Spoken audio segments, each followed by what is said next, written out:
Hello friends, welcome to my channel Mamata Mysuru.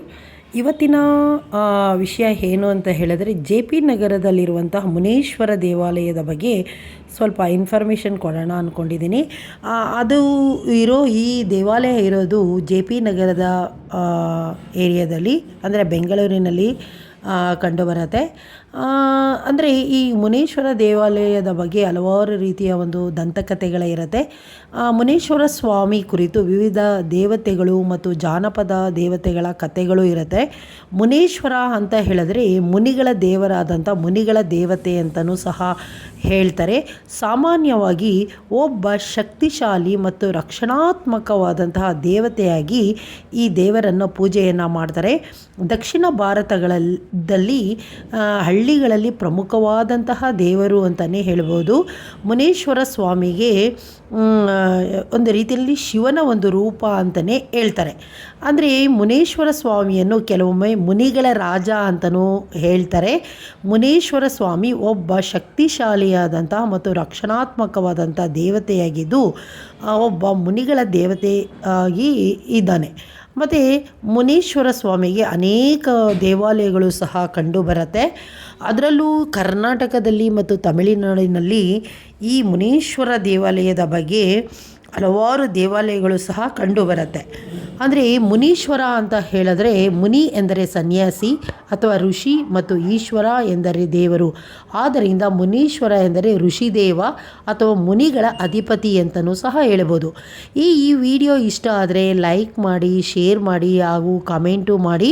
Mamata ಮೈಸೂರನ್ನು ಒಂದು ಚಾನಲ್ಗೆ ಸಬ್ಸ್ಕ್ರೈಬ್ ಆಗಿ ಅಂತ ಈ ಮೂಲಕವಾಗಿ ಕೇಳ್ಕೊಳ್ತೀನಿ.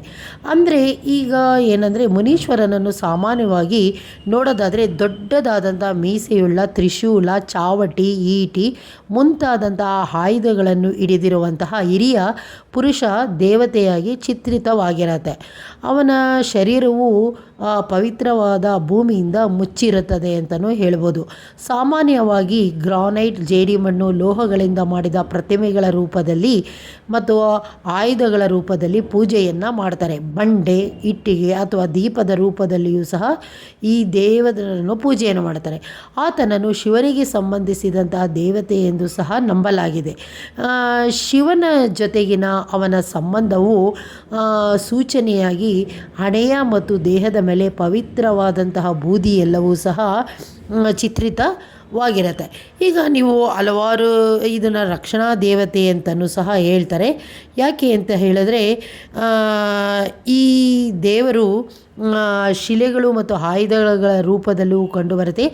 ಶಕ್ತಿಯ ಆಧ್ಯಾತ್ಮಿಕವಾದ ಬೆಳವಣಿಗೆ ಮತ್ತು ಆರಂಭಗಳ ದೇವತೆ ಅಂತಲೂ ಸಹ ಹೇಳ್ತಾರೆ. ಅಂದರೆ ಮುನೀಶ್ವರ ದೇವಾಲಯ ಎಲ್ಲ ಕಡೆಗಳಲ್ಲೂ ಸಹ ಕಂಡುಬರುತ್ತೆ. ಒಂದು ಏನಾದರೂ ಸಹ ಒಂದು ರೀತಿಯಲ್ಲಿ ಒಳ್ಳೆಯದಾಗಬೇಕು ಅಂತ ಹೇಳಿದ್ರೆ ಹರಕೆಯನ್ನು ಕಟ್ಟಿಕೊಂಡು ಆ ದೇವರಿಗೆ ಒಂದು ಸಮರ್ಪಿತವಾಗಿ ಭಕ್ತಿಭಾವದಿಂದ ಕೇಳಿಕೊಂಡಾಗ ಅವನು ಒಲಿತಾನೆ ಅಂತಲೂ ಸಹ ಹೇಳ್ತಾರೆ. ಅಂದರೆ ಈ ವಿಡಿಯೋ ಇಷ್ಟ ಆದರೆ ಲೈಕ್ ಮಾಡಿ ಮತ್ತು ಹಾಗೆ ಶೇರ್ ಮಾಡಿ. ಮತ್ತು ಈ ಶ್ರೀಲಂಕಾದಲ್ಲಿರುವಂತಹ ಕೆಲವು ದೇವಾಲಯಗಳು ಸಹ ಕಂಡುಬರುತ್ತೆ. ಅಂದರೆ ಶ್ರೀಲಂಕಾದಲ್ಲಿ ಶಿವನಿಗೆ ಸಮರ್ಪಿತವಾದ ತಮಿಳರು ಮತ್ತು ಸಿಂಹಳಿಯರು ಪುರಾಣಗಳೊಂದಿಗೆ ಈ ಮುನೀಶ್ವರ ದೇವಾಲಯನ ಪೂಜೆಯನ್ನು ಮಾಡ್ತಾರೆ. ಮುರುಗನ್ ದೇವರೊಂದಿಗೆ ಮುನೀಶ್ವರನ ಸಂಬಂಧ ಇದೆ ಅಂತಲೂ ಸಹ ಹೇಳ್ತಾರೆ. ಆದ್ದರಿಂದ ಒಂದು ರೀತಿಯಲ್ಲಿ ತಮಿಳುನಾಡಿನಲ್ಲೂ ಸಹ ಹೆಚ್ಚಿನ ರೀತಿಯಲ್ಲಿ ಈ ದೇವರನ್ನು ಪೂಜೆಯನ್ನು ಮಾಡ್ತಾರೆ ಮತ್ತು ಶಿವನ ಸ್ವರೂಪ ಅಂತಲೂ ಸಹ ಹೇಳ್ಬೋದು. ಮುಖ್ಯವಾಗಿ ವಯಸ್ಸಾದಂತಹ ಅದು ಮಧ್ಯ ವಯಸ್ಸಿನ ಪುರುಷ ದೇವತೆಯಾಗಿ ತ್ರಿಶೂಲ, ನಾಗರ ಹಾವು ಇದನ್ನೆಲ್ಲ ಈ ದೇವಸ್ಥಾನವಿರುವುದು ಜೆ ಪಿ ನಗರದಲ್ಲಿ ಕಂಡುಬರುತ್ತೆ. ಒಟ್ಟಿನಲ್ಲಿ ಈ ದೇವಾಲಯದ ಬಗ್ಗೆ ನಿಮ್ಮ ಅನಿಸಿಕೆ, ಅಭಿಪ್ರಾಯಗಳನ್ನು ತಿಳಿಸಿ. ಹಾಗೆ ನಮ್ಮ ಚಾನಲ್ಗೆ ಯಾರು ಸಬ್ಸ್ಕ್ರೈಬ್ ಆಗಿಲ್ಲ ಅವರು ಸಬ್ಸ್ಕ್ರೈಬ್ನ ಮಾಡ್ಕೊಳ್ಳಿ. ಈ ವಿಡಿಯೋನ ನೋಡೋದಕ್ಕೆ ತುಂಬಾ ಥ್ಯಾಂಕ್ಸ್ನು ಸಹ ಹೇಳ್ತೀನಿ. ಒಂದು ರೀತಿಯಲ್ಲಿ ಭಕ್ತಿಗೆ ಒಂದು ಹೆಸರಾಗಿರುವಂತಹ ದೇವರು ಅಂತ ಹೇಳಿದ್ರೆ ಈ ಮುನೇಶ್ವರ. ಈ ವಿಡಿಯೋನ ನೋಡೋದಕ್ಕೆ ತುಂಬಾ ಥ್ಯಾಂಕ್ಸ್.